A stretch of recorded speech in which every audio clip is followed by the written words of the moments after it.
안녕하세요. 반갑습니다.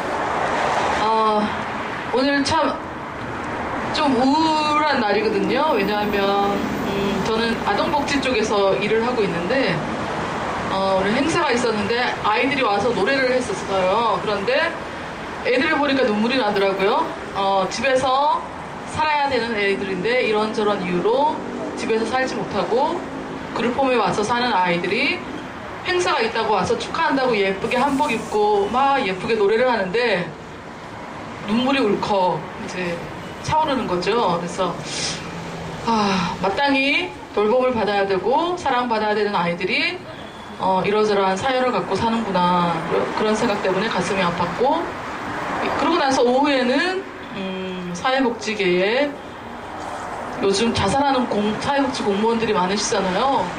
이틀 전에도 울산에서 자살을 한 분 하셨고, 그래서 사회복지계 쪽에서 대책회의를 좀 하자 이래서 비상대책회의를 해서 갔는데, 이제 거기에서 성남에서 투신 자살하신 그분 동료분이 오셨어요. 그래서 그분이 얘기를 하시다가 우시더라고요.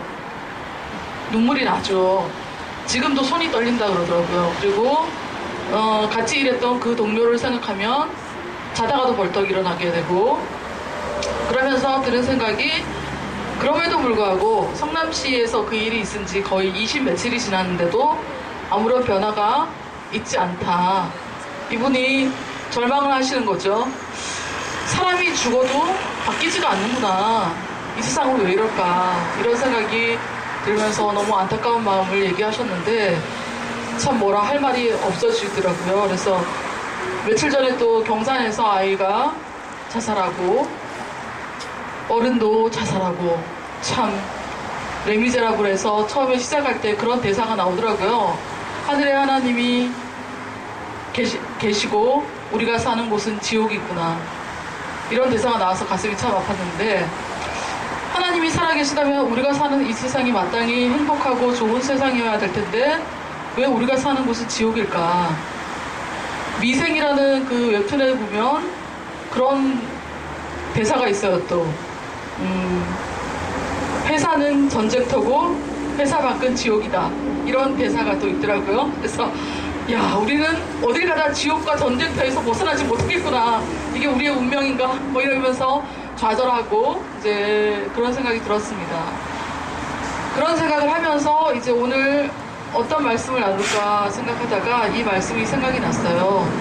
이걸 보면 참 이해가 안 돼요. 우리 보통 예수님은 사랑과 정의의 하나님, 그리고 인카네이션 하신 분, 성육신 하신 분, 완전하신 분, 완벽하신, 회사 실장님보다 더 완벽하신 그런 분이라고 늘 생각을, 몇만 배 완벽하신 분이라고 하는데, 회장 아들 뭐 이러고 2세 재벌 3세 뭐 그런 모습에 빙의돼서 생각할 수도 있는데, 그런 분이 전혀 평소에 예수님답지 않은 모습을 보여주는 곳이 바로 이 본문이거든요. 그래서 많은 성서학자들, 주로 남자학자들은 이걸 이해를 못하겠는 거죠. 그래서 야야야야, 이게 원래 이런 뜻이 아닐 거야. 예수님은 원래 이 여자의 믿음을 테스트하기 위해서 이런 말을 하지 않았을까? 뭐 이렇게 생각하기도 하고, 예수님이 이 말을 당신 입으로 하면서 이 유대인들이 가진 사고방식이 굉장히 편협하다는 것을 지적질하려고 이렇게 얘기하신 거야. 뭐 이렇게 그 예수 말씀을 정당화하려는 많은 해석들이 있었죠. 그런데 이제 여성신학자들은 아니야, 그게 아니다.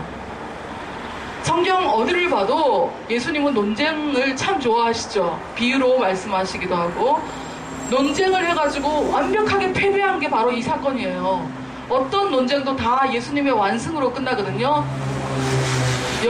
지저스가 늘 위인했단 말이죠. 그런데 이 본문에서는 이 수로보니게의 여자 혹은 가나안 여자라고 하는 이 이름 없는 출신 지역만 표기되어 있는 이 여자의 완승으로 끝이 납니다. 통쾌하지 않나요? 저는 좀 통쾌하더라고요. 그래서 이 여자가 부유한 도시의 여자였기 때문에 예수님이 유대 농촌의 뭐 입장에 성서기자가 이렇게 썼을 거다, 뭐 이런 얘기도 있고, 하여튼 그런데 이 여자는 굉장히 내공이 대단한 것 같아요.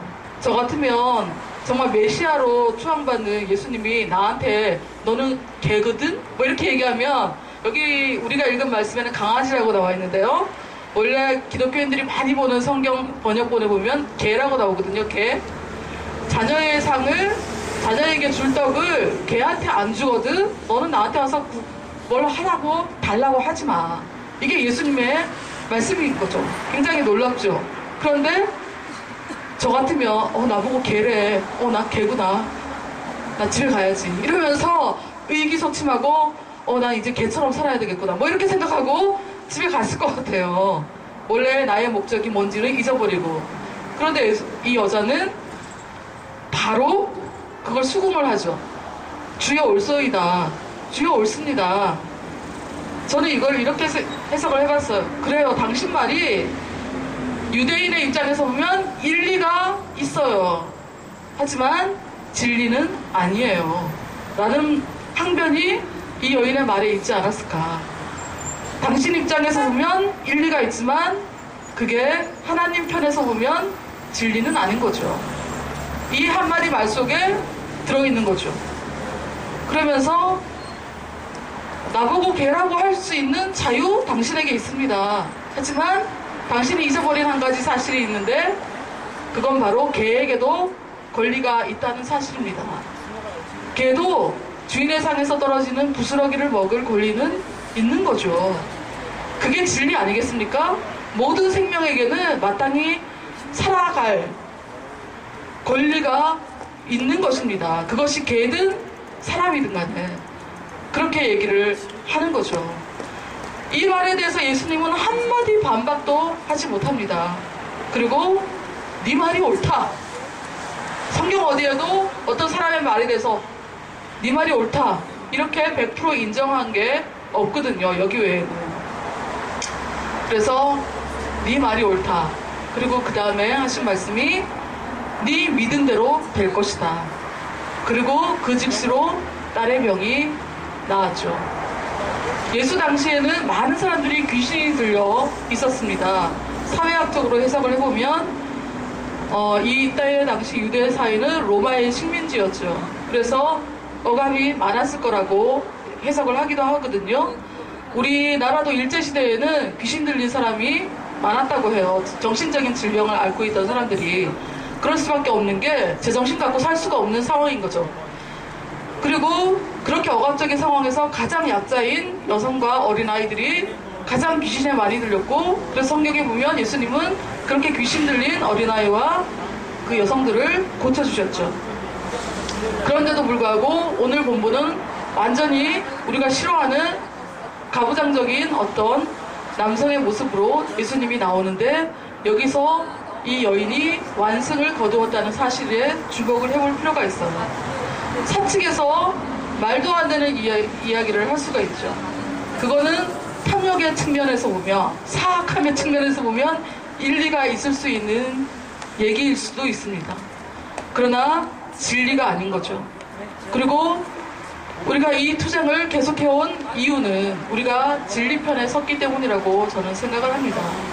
우리의 요구가 정당한 것이고, 생명을 살리려는 것이고, 상식적인 것이고, 합리적인 것이고, 그러한 믿음이 있기 때문에 우리는 진리편에 서 있다는 거죠.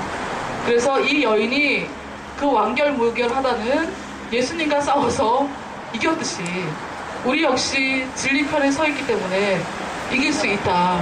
저는 그렇게 믿습니다. 그래서 지치기도 하고 힘들기도 하고 때로는 갈등이 일어날 수도 있고 하는데요.